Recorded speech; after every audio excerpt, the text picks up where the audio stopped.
today we're diving into the weird, hilarious, and surprisingly deep world of Sims 2's artwork, one description at a time.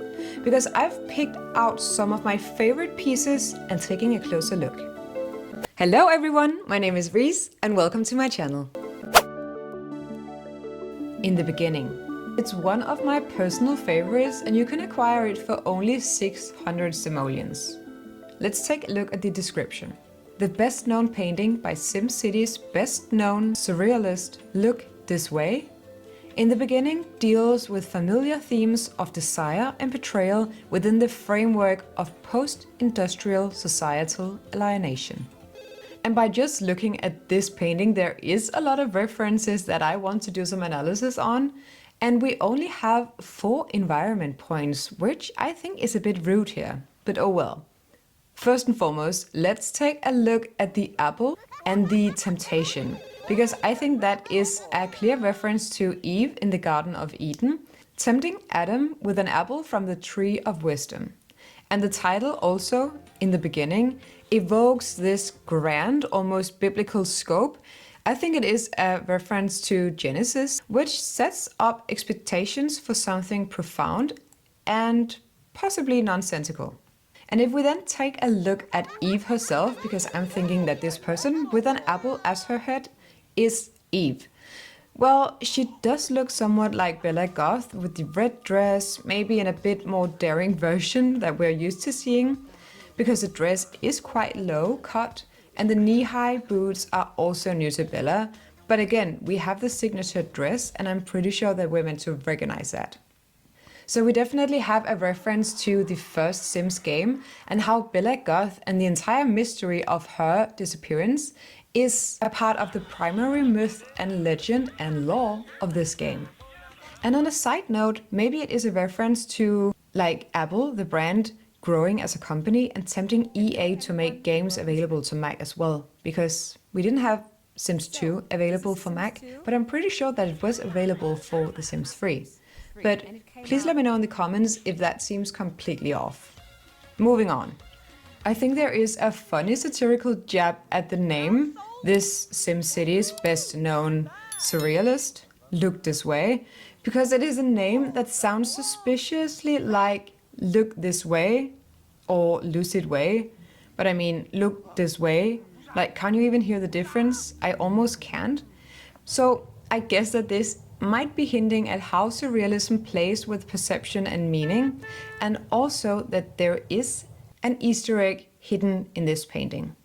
And also the line that it deals with familiar themes of desire and betrayal within the framework of post-industrial societal alienation is a fantastic parody of gallerist language, but also hinting to what might have happened with Bella Goth, because we have themes of desire, and maybe Don Lothario had something to do with that, or maybe Dina Caliente has something to do with that. We have betrayal. Well, both could be involved with that as well, but maybe it has to do with being unfaithful, because Bella wasn't, or was she? And then we have the framework of post-industrial societal alienation. Alienation could be hinting to aliens and the alien abduction, and post-industrial societal alienation. Well, we do have neighborhoods here in the suburbs, so it might also be a reference to how Sims and Pleasantview is a suburb to the great Sim City. We definitely have a few buzzwords here that are common in like highbrow art criticism. We have desire, betrayal, framework, the post-industrial, and so on and so on. Desire and betrayal are vague human emotions. Post-industrial has to do with economics and capitalism. And then we have the societal alienation, which sounds something like a Marxist's existential crisis. So we have a description that sounds all in all deliberately vague, but also deep at the same time, still telling you nothing. So the first artwork that I've picked out was a no-brainer. I just had to include it. And that is the piece Bella Squared for only 1,000 simoleons. The description reads, one of SimCity's best known inhabitants and finest neighbors, Bella, is now forever preserved in this glorious work of art. Hers is a gorgeous face, recognized and loved by many. Though the piece has been heralded as a painting destined for greatness, its anonymous creator refuses to come forth. So this piece obviously has some relevance to the game lore, and it's also one of the nicer paintings because it has 7 environment points. But first and foremost, I need to point out that this is a layered homage or Easter egg or whatever that we want to call it, because it references the long-running mystery of Bella Goth, one of the most iconic characters in the Sims universe. So the beautiful face that we're looking at here is Bella Goth, the beloved Sim introduced in the original Sims game and married to Mortimer Goth. And in The Sims 2, she is mysteriously missing, supposedly abducted by aliens. So this painting is a meta nod to the fans who speculated about Bella for years. And it makes fun at how mystery and myth-making elevates someone into legend. And in this case, turning Bella into fine art. So the title of the painting, Bella Squared, is, I think, a play on the pop art style. But I think it's quite interesting how we have an anonymous creator, because I'm pretty sure that we are meant to think that these are the game developers. And the mention of the creator refusing to come forth winks at both the in-universe mystery, how Bella's fate is still unsolved, and also the real-world developers who embedded Bella's disappearance into the Sims 2 lore, but never really gave us a full canonical explanation. So this painting is a way of saying, well, we're not telling you what really happened to her, but are leaving us guessing. And when we have Bella squared like this, she is treated like an icon, almost like Marilyn Monroe or the Mona Lisa, because her face is recognized and loved by many. And at the same time, it is a parody on celebrity worship through art that echoes the way famous figures are flattened into myth, with the danger of the person disappearing behind the portrait.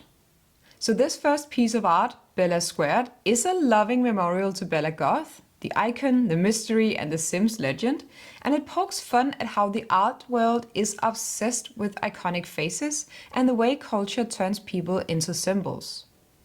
And also, it is of course a wink to us players to keep guessing.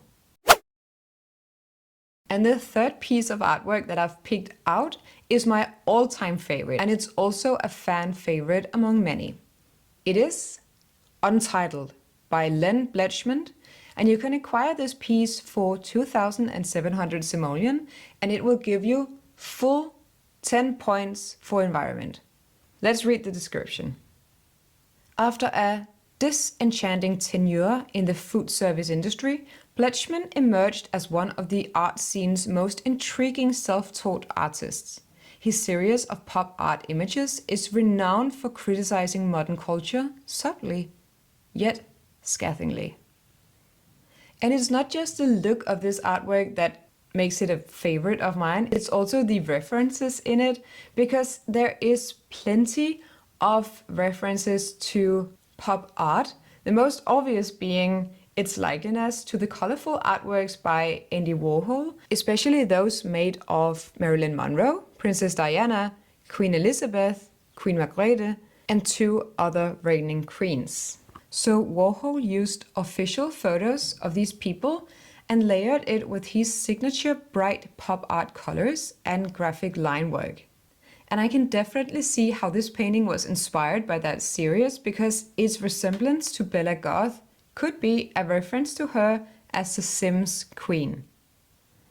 And in the description we also have a few references to pop art and its irony, because it says that it's a series of pop art images that criticize modern culture subtly yet scathingly. So I think that this is a direct reference to artists like, again, Andy Warhol with his soup cans and celebrity obsession, also to Roy Lichtenstein with his comic book style pieces, maybe also Barbara Krüger, who has these bold statements critiquing consumerism. Because pop art is all about using the imagery of mass culture to mirror, mock, and expose the same mass culture, often blurring the line between admiration and criticism. And the scathing but subtle criticism pokes fun at how critics read layers of meaning into works that are intentionally surface level. Another funny detail is how Bletchman, the artist, is described as self-taught who used to work in food service, which of course is a parody of the familiar origin story of this romanticized starving artist and this disillusioned everyman who becomes an artistic genius. And I think this is a mocking reference to how the art world often fetishizes non-traditional backgrounds while ignoring the realities of class and access to art spaces. And I also think that the food service backstory is again a critique and a metaphor for labor exploitation and consumer culture, which is very pop artsy. And if we take a look at the name of this piece, it's called Untitled, so there is no title, which is famously overused in modern art, and it often implies that the piece defies easy interpretation and that the viewer must bring meaning to it itself. Or it's just pretentious minimalism. But anyway, we have a picture of Bella Goth here in various colors, so I guess it is quite easy to read. And there's probably something to say about the name Len Bletchman as well, but I'll save that for you, so please leave your thoughts in a comment so we can discuss it. And then we have another favorite of mine, and it's also a famous fan favorite.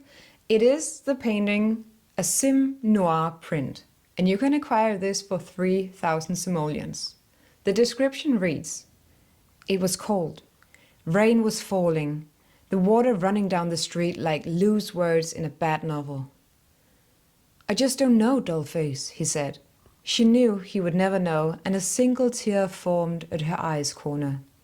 Guilt pulled at his heartstrings like a bad guitarist, and he knew it was over. This is a fantastic piece, and it also gives you full environment points. It has 10 points. So this piece of art looks very much like a piece of Roy Lichtenstein's work, especially the piece called Thinking of Him from 1963, and also Crying Girl from 1963 as well. And to be honest, to plenty of Lichtenstein's other works as well. The description is written in this stylized, overwrought voice of a noir narrator, filled with moody metaphors and a fatalistic emotion, which fits very well to the title of this. Phrases like, "Rain was falling, the water running down the street like loose words in a bad novel," and "Guilt pulled at his heartstrings like a bad guitarist," mocks the entire genre's tendency towards the purple prose. And also just if we take a look at it, like the scene here it paints of a disillusioned detective, a tearful woman, and an unresolved emotional conflict, it's straight out of a black and white 1940s crime film. And then we have the name again, A Sim Noir Print, which emphasizes that this is not a unique piece, but a mass-produced reproduction of stylized despair, which makes the satire even deeper. But that's it for today. Thank you so much for tuning in, and please let me know in the comments if you're interested in more videos like this, because I'm really considering making it into a series. See you soon. Bye!